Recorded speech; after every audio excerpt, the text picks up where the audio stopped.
ബിസ്മില്ലാഹിർ റഹ്മാനിർ റഹീം അൽഹംദുലില്ലാഹി റബ്ബിൽ ആലമീൻ വസ്സലാത്തു വസ്സലാമു അലാ അഷ്റഫിൽ മുർസലീൻ വഅലാ ആലിഹി വസഹ്ബിഹി അജ്മഈൻ വമൻ തബിഅഹും ബിഇഹ്സാനിൻ ഇലാ യൗമിദ്ദീൻ.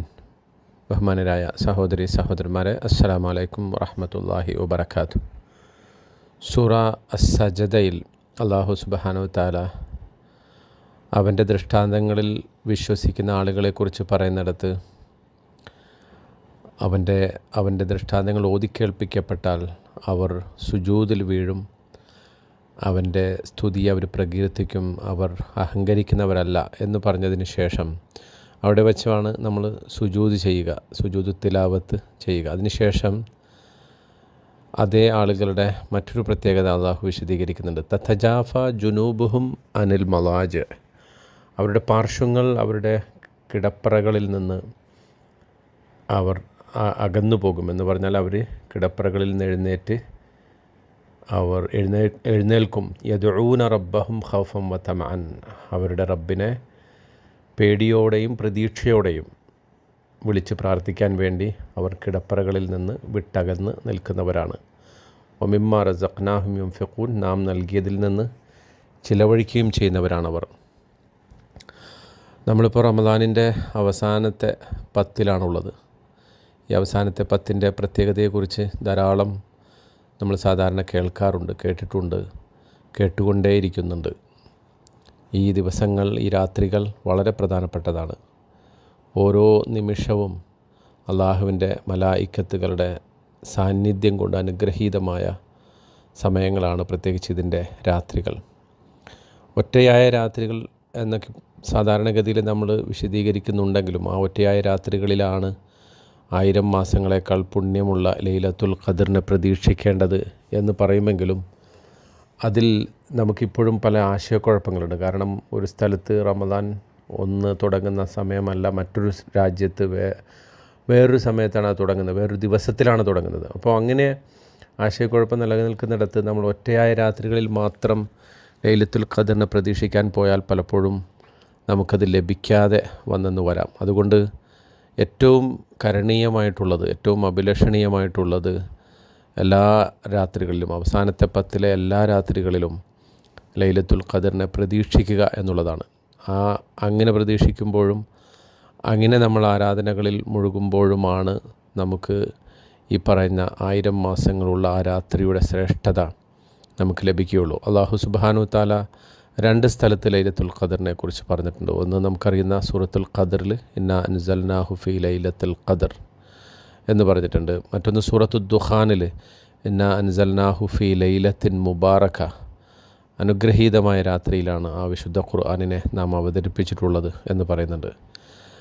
ഒരു ഭാഗത്ത് തതനസ്സലു അലൈഹിം, അവരുടെ അടുക്കൽ ലൈലത്തുൽ ഖദർ ഖൈറും മിൻ അൽഫി ശഹർ തനസ്സലുൽ മലായികത്തു വറൂഹു ഫീഹാ ബിഇദ്നി റബ്ബിഹിം മിൻ കുല്ലി അംർ, എല്ലാ കാര്യങ്ങളുമായിട്ട് മലക്കുകൾ ഇറങ്ങി വരും എന്ന് സൂറത്തുൽ ഖദറിൽ പറയുമ്പോൾ സൂറത്തുൽ ദുഖാനിൽ ഫീഹാ യുഫ്രഖു കുല്ലു അംറിൻ ഹക്കീം എന്ന് പറയുന്നുണ്ട്. എല്ലാ കാര്യങ്ങളും തീരുമാനിക്കപ്പെടുന്നത് ആ രാത്രിയിലാണ് എന്ന് പറയുന്നുണ്ട്. ഇത് നമ്മളോട് പറഞ്ഞു തരുന്ന, അല്ലെങ്കിൽ നമുക്ക് വിശദീകരിച്ച് തരുന്ന ഒരു സംഗതി, ഏറ്റവും സുപ്രധാനമായ സംഗതി, നമ്മുടെ ജീവിതത്തിൻ്റെ തന്നെ ഭാഗധേയം നിർണ്ണയിക്കാൻ കഴിവുള്ള ഒരു രാത്രിയാണത്. അതുകൊണ്ട് തന്നെയാണ് അതിനെ ലൈലത്തുൽ ഖദർ എന്ന് പറയുന്നത്, വിധി നിർണയ രാത്രി. ഹദീസുകളിൽ നമുക്ക് കാണാം, അന്ന് മനുഷ്യരുടെ അടുത്തൊരു വർഷത്തേക്കുള്ള വിഭവങ്ങൾ വീതിച്ചു കൊടുക്കുന്ന രാത്രിയാണ്. അടുത്തൊരു വർഷം എന്തൊക്കെ നമുക്ക് വിഭവങ്ങൾ കിട്ടും, അത് ഭക്ഷണമാകാം, പണമാകാം, സമ്പത്താകാം, അതുപോലെ നമുക്ക് വരാനിരിക്കുന്ന അള്ളാഹു ഉദ്ദേശിക്കുന്ന ഏതെങ്കിലും തരത്തിലുള്ള വിപത്തുകളാവാം, എല്ലാം ആകാം. അള്ളാഹു നമ്മളെ കാത്തുരക്ഷിക്കുമാറാകട്ടെ. പക്ഷേ ആ സംഗതികളൊക്കെ തീർപ്പാക്കപ്പെടുന്നത് ഈ ദിവസമാണ്. ഈ ദിവസം, അല്ലെങ്കിൽ ഈ രാത്രിയിൽ നാം അള്ളാഹുവിനോട് ആത്മാർത്ഥമായി പ്രാർത്ഥിക്കുകയും അവനോട് നമസ്കരിക്കുകയും അവന് വേണ്ടി അവനെ മുൻനിർത്തി സൽക്കർമ്മങ്ങൾ ചെയ്യുകയും വിശുദ്ധ ഖുർആൻ പാരായണം ചെയ്യുകയും അതുപോലെ അള്ളാഹുവിൻ്റെ പ്രകീർത്തനങ്ങൾ, അവൻ്റെ നാമങ്ങൾ വാഴ്ത്തുകയും ഒക്കെ ചെയ്യുമ്പോൾ നമുക്ക് ലഭിക്കുന്നത് അതിമഹത്തായ പ്രതിഫലമാണ്. നേരത്തെ ഞാൻ ഓതിവെച്ച സൂറത്ത് സജ്ദയിലെ ആയത്തിൽ അതിനുശേഷം പറയുന്നത് ഫലാ തഅലമു നഫ്സുൻ മാ ഉഖ്ഫിയ ലഹും മിൻ ഖുർറത്തി അയുനിൻ ജസാഅൻ ബിമാ കാനൂ യഅമലൂൻ, ഒരു നഫ്സിനും അറിയില്ല എന്തെല്ലാം കൺകുളിർക്കുന്ന വിഭവങ്ങളാണ് നാളെ പരലോകത്ത് അള്ളാഹു അവർക്ക് ഒരുക്കി വച്ചിരിക്കുന്നത് എന്ന്. ഒരിക്കലും അറിയാൻ കഴിയാത്ത, ഒരു കണ്ണും കാണാത്ത, ഒരു ചെവിയും കേൾക്കാത്ത, ഒരു മനസ്സിലും തോന്നാത്ത അത്ര വലിയ വലിയ വിഭവങ്ങൾ അള്ളാഹു ഒരുക്കി വച്ചിട്ടുണ്ട്. ആ വിഭവങ്ങൾ ലഭിക്കുന്നതിന് നാം വേണ്ടത് ഈ ചെറിയ ജീവിത കാലയളവിൽ ഇതുപോലെ ലഭിക്കുന്ന അസുലഭ സന്ദർഭങ്ങളിൽ, വിശേഷ അവസരങ്ങളിൽ പ്രത്യേകിച്ചും അള്ളാഹുവിനോടുള്ള ഇബാദത്തിൽ കാര്യമായിട്ട് മുഴുകാനുള്ള ഒരു പരിശ്രമമാണ് നമ്മൾ നടത്തേണ്ടത്. നമുക്കൊരുപാട് കാര്യങ്ങൾ ചെയ്യാം ഈ രാത്രികളിൽ. ഖുർആൻ പാരായണം, നമസ്കാരം, ഖിയാമുൽ ലൈൽ, അള്ളാഹുവിനോടുള്ള പ്രാർത്ഥനകൾ, തസ്ബീഹ്, തഹ്ലീൽ, സദഖകൾ, ഇതൊക്കെ വർദ്ധിപ്പിക്കാം. അള്ളാഹുവിനെ മാത്രം ഓർത്തുകൊണ്ട് നമ്മുടേതായിട്ടുള്ള തെറ്റുകൾ ഏറ്റുപറഞ്ഞ് നരകമോചിതരാകുന്ന ആളുകളുടെ കൂട്ടത്തിൽ ഉൾപ്പെടുത്താൻ പ്രത്യേകം പ്രാർത്ഥിച്ച്. നമുക്കറിയാം, റമദാനിൻ്റെ ഓരോ രാത്രികളിലും അള്ളാഹു പ്രത്യേകം ആളുകളെ നരകത്തിൽ നിന്ന് മോചിപ്പിക്കുന്നുണ്ട്. ആ മോചിപ്പിക്കപ്പെടുന്ന ആളുകളുടെ കൂട്ടത്തിൽ ഉൾപ്പെടാൻ വേണ്ടി കരഞ്ഞുകൊണ്ട് അള്ളാഹുവിനോട് ആവശ്യപ്പെട്ട് അള്ളാഹുവുമായിട്ട് ഏകാന്തമായി ഇരുന്ന് അള്ളാഹുവിനോടൊപ്പം ഇരുന്നു കൊണ്ട് നമ്മുടെ എല്ലാ പ്രശ്നങ്ങളും പ്രതിസന്ധികളും നാം ചെയ്തു പോയ തെറ്റുകളും ഒക്കെ ഏറ്റുപറഞ്ഞ് ആ പാപമോചനത്തിനുള്ള പ്രാർത്ഥന പറഞ്ഞ് അങ്ങനെ നമ്മുടെ പാപങ്ങളിൽ നിന്ന് മുക്തരായി നിഷ്കളങ്കമായ ഒരു മനസ്സുമായിട്ട് ഈ റമദാൻ കഴിയുമ്പോഴേക്കും നമുക്ക് പുറത്തു വരാനുള്ള സുലഭമായ അവസരമാണ് ഇത്. അതിനെ എല്ലാ അർത്ഥത്തിലും വിനിയോഗിക്കാൻ നാം ഓരോരുത്തരും തയ്യാറാകേണ്ടതുണ്ട്.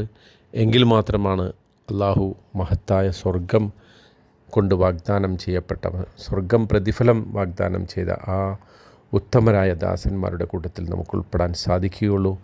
അങ്ങനെ ഉൾപ്പെടുന്ന, അള്ളാഹുവിൻ്റെ അതിമഹത്തായ പ്രതിഫലം കരസ്ഥമാക്കുന്ന, പാപമോചനത്തിന് അർഹരാകുന്ന, നരകമോചിതരാകുന്ന ആളുകളുടെ കൂട്ടത്തിൽ ഉൾപ്പെടാൻ അള്ളാഹു സുബ്ഹാനഹു തആല എന്നെയും നിങ്ങളെയും തുണക്കുമാറാകട്ടെ. വആഖിറു ദഅ്വാനാ അനിൽ ഹംദുലില്ലാഹി റബ്ബിൽ ആലമീൻ. അസ്സലാമു അലൈക്കും വറഹ്മത്തുള്ളാഹി വബറകാതുഹു.